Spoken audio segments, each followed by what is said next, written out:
Whity Show. Whity Show.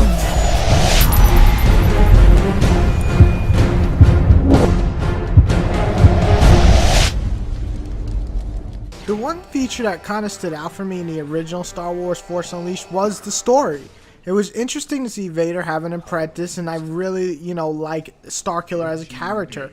Betrayal, love, cliche, yeah, sure, that was all there, but it was likable in a lot of ways. Force Unleashed 2 feels like a rush mess with a weak backstory to boot. Spoilers, at the end of Force Unleashed, the canon ending or the good ending, Starkiller dies. Spoiler, the motherfucker is back, but he's just a clone, and that's just weak. But I can sense your future. And Vader won't always be your master. Most of the game, you spend trying to gather your friends from the first game. Fucking weak story is that. Once you have most of them, you go on a mission to save the loved one. I'll be perfectly honest, the story was far too quick for its own good, and it felt like a cartoon episode of the show than a well thought out story like the first game. The Jedi. Where is he? Oh, he's alive. For the moment. Voice acting is still decent, but so many shitty dialogues get in the way, especially, and I hate this line, repeated things like, "It's big!" Yeah, that's what she said. But really, every time a big monster or robot shows up, that's what you're gonna hear. And I also dislike the ending because it felt rushed and just stupid and silly and what the fuck? Overall, the story is probably the weakest aspect of the title. Funny, because the first one was actually really good and probably my favorite thing in the first game.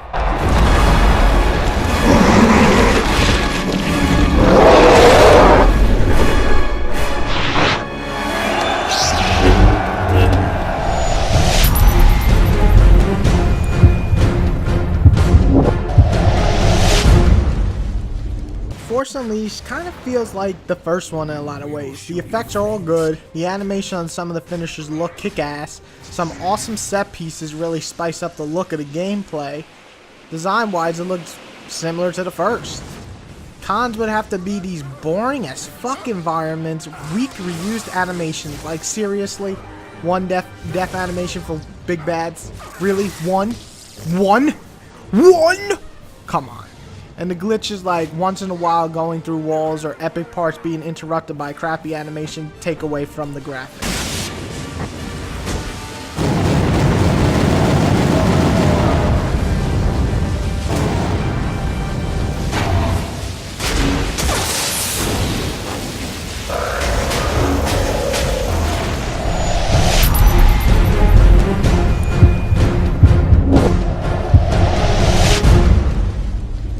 I didn't love the gameplay of the first, but I will say I enjoyed it for what it was going for, feeling like a badass Jedi.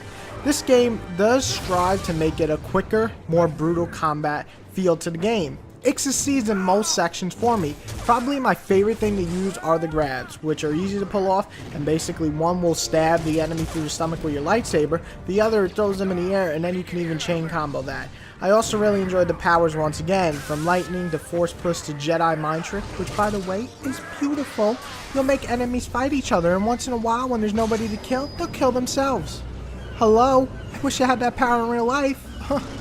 The combat stays mostly intact from the first, except this time you'll have two lightsabers. Combat looks more badass and actually fits his style more. He's very aggressive, so it's fast and brutal.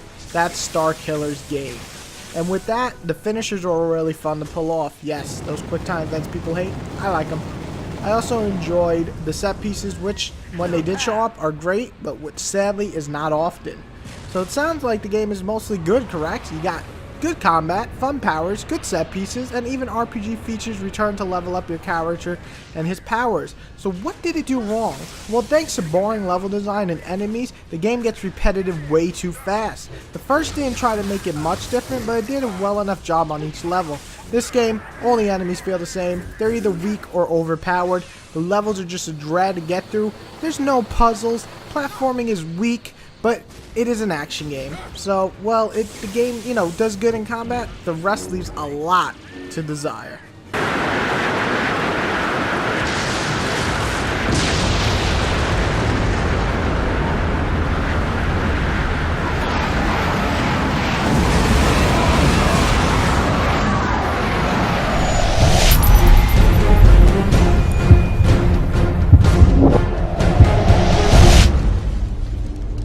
game isn't great. Actually, hell, it struggles to even be good.